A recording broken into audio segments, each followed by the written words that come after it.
Berikut adalah ringkasan cerita Wayang Krisna, juga disebut Kresna dalam pewayangan Jawa, yang merupakan tokoh penting dalam dunia pewayangan dan epos Mahabharata.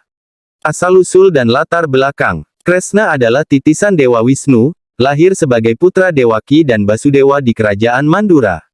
Saat lahir, dunia berada dalam kekacauan karena kekuasaan Raja Jahat Kangsa, yang juga merupakan paman Kresna.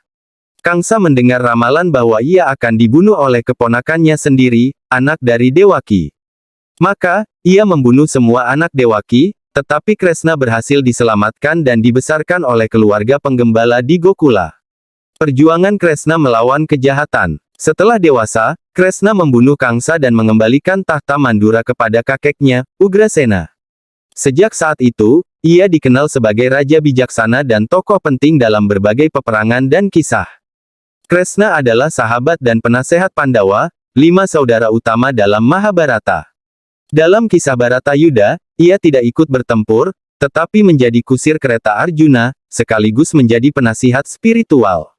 Dalam perang besar di Kuruksetra, Baratayuda, Arjuna sempat ragu untuk bertempur melawan saudara-saudaranya.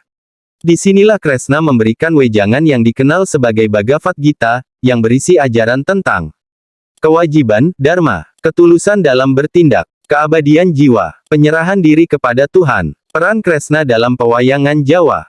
Kresna digambarkan sebagai Raja Dwarawati, cerdas, berwibawa, dan memiliki kesaktian luar biasa.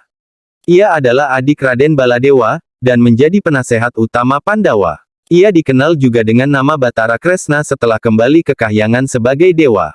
Akhir hayat Kresna. Setelah Perang Baratayuda, Kresna kembali ke kerajaannya. Namun, seiring waktu, kerajaannya mengalami kemunduran karena kutukan. Kresna akhirnya wafat karena terkena panah berburu yang meleset, menandai akhir zaman Dwapara Yuga.